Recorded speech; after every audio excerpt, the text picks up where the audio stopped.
বিশ্বকাপ ব্যর্থতায় প্রত্যেক ক্রিকেটারকে ৫০ লাখ রুপি জরিমানা করল পাকিস্তান।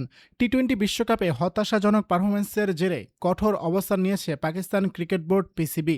দেশটির সংবাদ মাধ্যম দ্য এক্সপ্রেস ট্রিবিউনের প্রতিবেদন অনুযায়ী জাতীয় দলের প্রত্যেক ক্রিকেটারকে ৫০ লাখ রুপি জরিমানা করা হয়েছে। বোর্ড কর্মকর্তারা খেলোয়াড়দের স্পষ্ট বার্তা দিয়েছেন, এখন থেকে আর্থিক প্রাপ্তি পুরোপুরি ফলাফলের উপর নির্ভর করবে। মাঠের পারফরম্যান্সই হবে পুরস্কার বা বোনাস পাওয়ার একমাত্র মানদণ্ড। শুধু নাম কিংবা অতীত সাফল্যের ভিত্তিতে আর সুবিধা মিলবে না। শুরু থেকেই টালমাটাল ছিল পাকিস্তানের অভিযান। প্রথম ম্যাচে অল্পের জন্য হার এড়ালেও ধারাবাহিকতা দেখাতে পারেনি দল। শক্তিশালী স্পিন আক্রমণ ও কন্ডিশন অভিজ্ঞতার কারণে ভারতের বিপক্ষে প্রত্যাশা ছিল বেশি, কিন্তু পুরনো ভুলের পুনরাবৃত্তিতে হারে তারা। নামিবিয়ার বিপক্ষে জয় পেয়ে সুপার 8-এ উঠলেও সেখানে ভাগ্য সহায় হয়নি। বৃষ্টিতে একটি ম্যাচ ভেসে যায়। গুরুত্বপূর্ণ আরেক ম্যাচে হেরে অন্য দলের ফলাফলের দিকে তাকিয়ে থাকতে হয়। শেষ পর্যন্ত নেট রান রেটের হিসাবে পিছিয়ে পড়ায় সেমিফাইনালের স্বপ্ন ভেঙে যায়।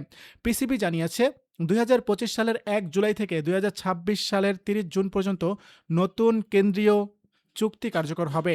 নতুন কাঠামোয় এ ক্যাটাগরিতে কোনো ক্রিকেটার নেই। বি ক্যাটাগরি মাসিক ৩০ লাখ রুপি প্লাস আইসিসি আয়ের অংশ।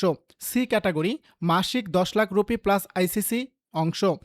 ডি ক্যাটাগরি মাসিক ৭,৫০,০০০ রুপি প্লাস আইসিসির আয়ের অংশ।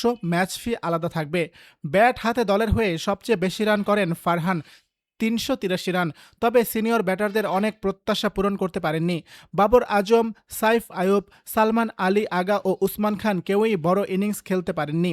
বোলিংয়ে স্পিনার উসমান তারিক ১০ উইকেট নিয়ে উজ্জ্বল ছিলেন, তবে অন্যদের পারফরম্যান্স ছিল গড়পড়তা। দলের কৌশল ও নেতৃত্ব নিয়েও প্রশ্ন উঠেছে।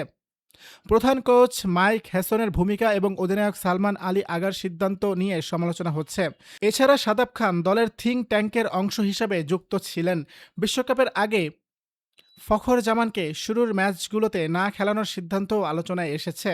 পরে সুযোগ পেয়ে তিনি আক্রমণাত্মক ইনিংস খেললেও ততক্ষণে অনেকটাই দেরি হয়ে গেছে।